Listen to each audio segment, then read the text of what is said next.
आज हम एक अत्यंत महत्वपूर्ण विषय पर चर्चा करने जा रहे हैं। भारत में महिलाओं के संरक्षण और अधिकारों को सशक्त बनाने के उपाय। भारत जैसे देश में जहां स्त्री को देवी, जननी और शक्ति का प्रतीक माना गया है, वहीं सदियों तक उसे भेदभाव, हिंसा, शोषण और असमानता का सामना भी करना पड़ा। इसी असंतुलन को दूर करने के लिए हमारे संविधान और विधिक व्यवस्था ने महिलाओं के संरक्षण, प्रोटेक्शन और सशक्तिकरण, एम्पावरमेंट के लिए एक मजबूत कानूनी ढांचा, रोबस्ट लीगल फ्रेमवर्क तैयार किया है। 1. संवैधानिक आधार, कॉन्स्टिट्यूशनल फाउंडेशन। भारत का संविधान महिलाओं के अधिकारों की गारंटी देता है और राज्य को उनके लिए विशेष प्रावधान करने का अधिकार भी प्रदान करता है। अनुच्छेद 14, कानून के समक्ष समानता और समान संरक्षण का अधिकार। अनुच्छेद 15(1), लिंग आधारित भेदभाव का निषेध। अनुच्छेद 15(3), महिलाओं और बच्चों के लिए राज्य को विशेष प्रावधान करने की अनुमति। अनुच्छेद 16, सार्वजनिक रोजगार में समान अवसर की गारंटी। अनुच्छेद 39 एवं 42, समान वेतन और सुरक्षित कार्य स्थितियों की व्यवस्था का निर्देश। इन्हीं संवैधानिक सिद्धांतों के आधार पर भारत में अनेक कानून बनाए गए हैं जो महिलाओं की सुरक्षा, गरिमा, समानता और भागीदारी को सुनिश्चित करते हैं। 2. हिंसा और उत्पीड़न को रोकने वाले प्रमुख कानून, laws prohibiting violence and harassment. 1. घरेलू हिंसा से संरक्षण अधिनियम 2005, protection of women from domestic violence act 2005। यह अधिनियम महिलाओं को घरेलू संबंधों में होने वाले शारीरिक, मानसिक, यौन और आर्थिक शोषण से सुरक्षा प्रदान करता है। यह उन्हें साझा निवास का अधिकार, भरण पोषण, मेंटेनेंस और मुआवजा, कॉम्पेंसेशन पाने का अवसर देता है। महिला अदालत से प्रोटेक्शन ऑर्डर या रेसिडेंस ऑर्डर प्राप्त कर सकती है और हिंसा करने वाले व्यक्ति को घर से दूर रहने का आदेश दिया जा सकता है। वी.डी. भनोट बनाम सविता भनोट 2012। सुप्रीम कोर्ट ने निर्णय दिया कि अलग रह रही महिला भी इस अधिनियम के तहत सुरक्षा की पात्र है। 2. कार्यस्थल पर यौन उत्पीड़न से संरक्षण अधिनियम 2013, posh the prevention of sexual harassment, posh act 2013। इस अधिनियम के तहत सभी संस्थानों जहां 10 या उससे अधिक कर्मचारी हों, को आंतरिक शिकायत समिति, इंटरनल कंप्लेंट्स कमेटी बनाना अनिवार्य है। ये समिति यौन उत्पीड़न की शिकायतों की जांच करती है और कार्यस्थल पर सुरक्षित, सम्मानजनक और भेदभाव रहित माहौल सुनिश्चित करती है। इस अधिनियम का उद्देश्य महिलाओं को कार्यस्थल पर गरिमा, डिग्निटी एट वर्क दिलाना है। विशाखा गाइडलाइंस 1997 में भारत के सर्वोच्च न्यायालय द्वारा कार्यस्थल पर महिलाओं के यौन उत्पीड़न को रोकने के लिए स्थापित किए गए दिशा निर्देशों का एक समूह है।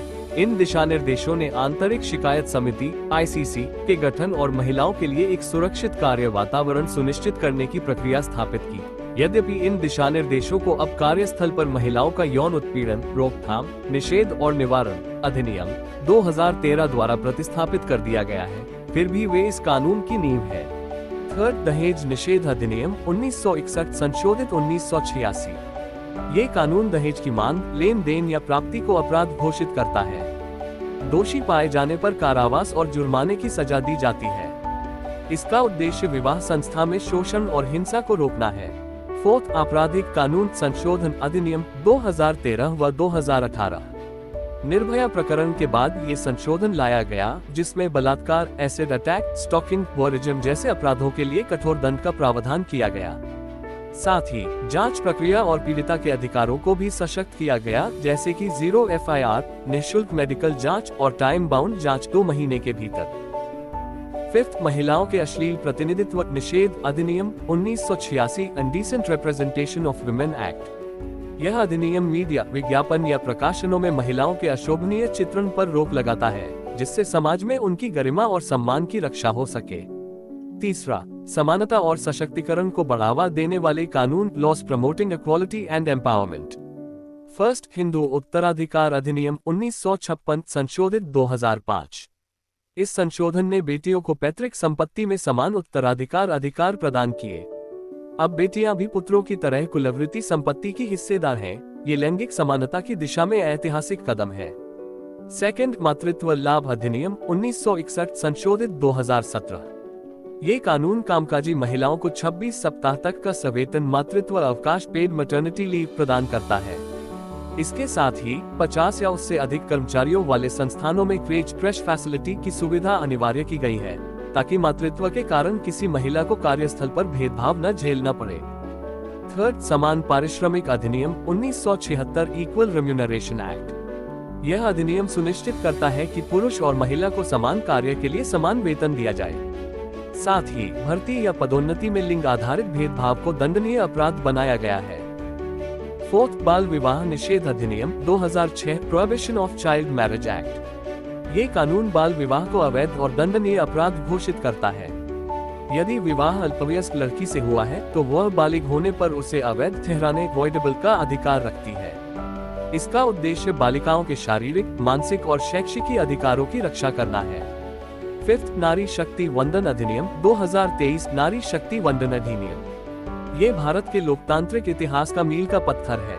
इस संशोधन के तहत लोकसभा और राज्य विधानसभाओं में 1/3 सीटें महिलाओं के लिए आरक्षित की गई हैं।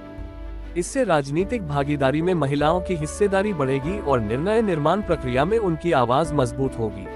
चौथा, सहायता तंत्र और संस्थागत व्यवस्थाएं support systems and helplines. Bharat सरकार ने महिलाओं के लिए न केवल कानून बनाए बल्कि तत्काल सहायता और पुनर्वास के लिए संस्थागत ढांचा भी विकसित किया है। देश भर में सखी वन स्टॉप सेंटर स्थापित किए गए हैं, जहां पीड़िताओं को कानूनी, चिकित्सकीय, मनोवैज्ञानिक और सामाजिक सहायता एक ही स्थान पर प्रदान की जाती है। महिला हेल्पलाइन नंबर: राष्ट्रीय हेल्पलाइन 181, पुलिस आपातकालीन सेवा 112, राष्ट्रीय महिला आयोग 78271700011269448880, बाल सहायता 1098।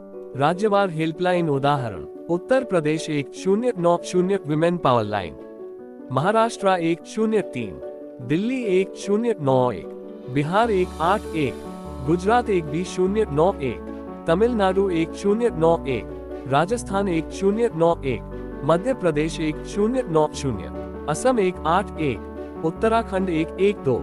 साथ ही the national legal services authority NALSA और राज्य विधिक सेवा प्राधिकरण SLSA के माध्यम से महिलाओं को निःशुल्क कानूनी सहायता भी दी जाती है।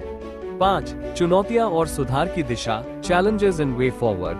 यद्यपि भारत में महिलाओं की सुरक्षा के लिए पर्याप्त कानून और संस्थाएं हैं, फिर भी उनके क्रियान्वयन में अनेक बाधाएं हैं, जैसे सामाजिक कलंक, आर्थिक निर्भरता, भय या न्याय प्रक्रिया में देरी।